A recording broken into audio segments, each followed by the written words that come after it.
नमस्कार। तो Swiss company IQ air की latest world air quality report आ चुकी है और इसके जो आंकड़े हैं ना वो हवा की क्वालिटी को लेकर कुछ बहुत ही चौंकाने वाले सच सामने ला रहे हैं। तो चलिए इसमें थोड़ी गहराई से उतरते हैं। चलिए सीधे मुद्दे पर आते हैं। अगर ये सवाल पूछा जाए कि दुनिया का सबसे प्रदूषित शहर कौन सा है, तो क्या जवाब होगा? शायद कुछ जाने पहचाने नाम ही दिमाग में घूम रहे होंगे, है ना? लेकिन रुकिए, जवाब दिल्ली नहीं है। जी हाँ, बिल्कुल सही सुना। देखिए, दिल्ली दुनिया की सबसे प्रदूषित राजधानी जरूर है, इसमें कोई शक नहीं, लेकिन पूरी दुनिया का सबसे प्रदूषित शहर वो नहीं है। तो फिर कौन सा शहर है? असल में ये शहर है लोनी। जी हाँ, उत्तर प्रदेश के गाजियाबाद जिले में एक कस्बा। तो आइए इस डेटा के पीछे की पूरी कहानी समझते हैं और जानने की कोशिश करते हैं कि आखिर ऐसा क्यों है। अच्छा, इस पूरी रिपोर्ट को और वायु प्रदूषण को ठीक से समझने के लिए एक चीज को जानना बहुत जरूरी है, और वो है PM 2.5। यही वो आप कह सकते हैं एक अदृश्य खतरा है जो इस पूरी रिपोर्ट के डेटा का सेंटर पॉइंट है। तो सवाल उठता है कि आखिर ये PM 2.5 है क्या चीज? देखिए, ये हवा में मौजूद इतने छोटे, इतने बारीक कण होते हैं जिनका साइज 2.5 माइक्रोमीटर से भी कम होता है। इसको अगर आसान भाषा में समझें तो ये इंसान के बाल की चौड़ाई से भी लगभग 30 गुना ज्यादा छोटे होते हैं। सोच के देखिए, ये आते हैं धूल, धुएं और फैक्ट्रियों से निकलने वाले प्रदूषण से, और यही IQ एयर रिपोर्ट का मुख्य पैमाना है। लेकिन ये इतने खतरनाक क्यों हैं? सिंपल सा कारण है इनका साइज। क्योंकि ये इतने ज्यादा छोटे होते हैं कि हमारे शरीर का जो नेचुरल डिफेंस सिस्टम है ना, वो इन्हें रोक ही नहीं पाता।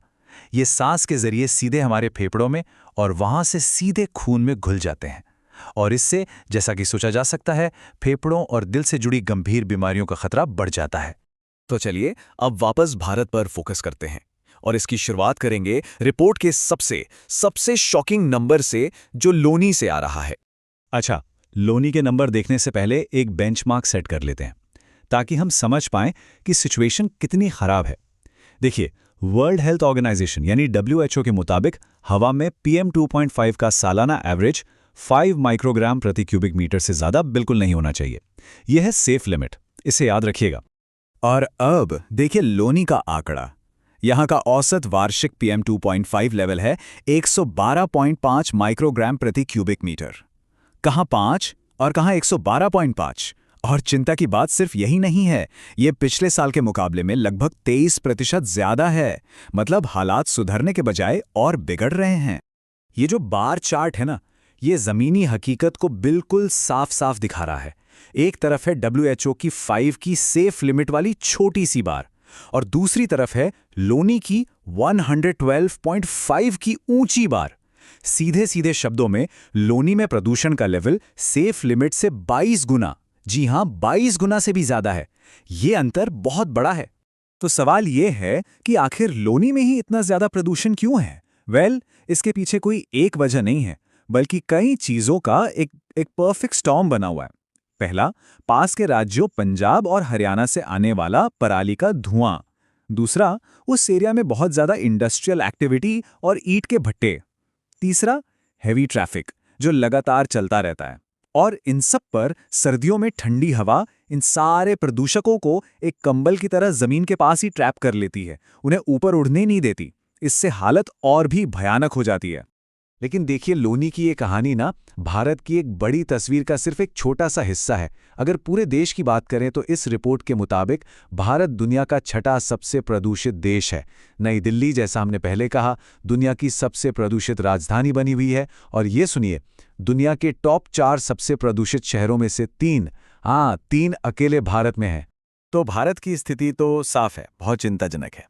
लेकिन ये समस्या सिर्फ भारत तक सीमित नहीं है, ये एक ग्लोबल क्राइसिस है। तो चलिए अब थोड़ा जूम आउट करते हैं और देखते हैं कि दुनिया भर में हवा का क्या हाल है। और जब हम पूरी दुनिया पर नजर डालते हैं ना, तो तस्वीर और भी साफ हो जाती है। सोचिए, पूरी दुनिया में सिर्फ 14% शहर ऐसे हैं जहां की हवा WHO के स्टैंडर्ड्स को मीट करती है। सिर्फ 14%। और बुरा यह है कि ये नंबर भी गिर रहा है। पिछले साल ये 17% था। इसका साफ मतलब है कि ग्लोबल लेवल पर हवा की क्वालिटी बेहतर होने के बजाय बिगड़ती जा रही है। इस साल की रिपोर्ट में एक बड़ा बदलाव भी है। पाकिस्तान अब दुनिया का सबसे प्रदूषित देश बन गया है। वहां प्रदूषण का लेवल WHO की सेफ लिमिट से लगभग 13 गुना ज्यादा रिकॉर्ड किया गया है।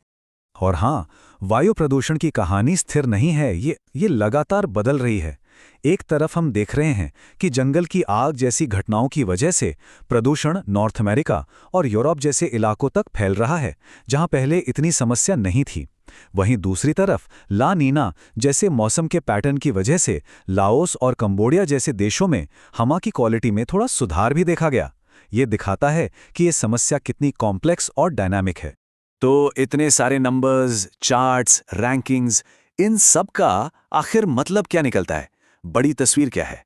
चलिए अब इस पूरे विश्लेषण के जो मेन टेकअवेज हैं उन पर एक नजर डालते हैं। और अंत में ये रिपोर्ट एक बहुत ही कड़वी सच्चाई को सामने रखती है कि साफ हवा, जो हम सबका, हर इंसान का एक बुनियादी अधिकार होना चाहिए, वो अब दुनिया के कई हिस्सों में एक अधिकार नहीं बल्कि एक लग्जरी, एक प्रिविलेज बनती जा रही है। तो डेटा हमारे सामने है, बिल्कुल साफ और बहुत चिंताजनक। अब सबसे बड़ा सवाल यही उठता है कि आगे क्या? इस जानकारी के साथ अब अगला कदम क्या उठाया जाएगा? और इसका जवाब शायद हमारे आने वाले कल के कामों में ही छिपा है।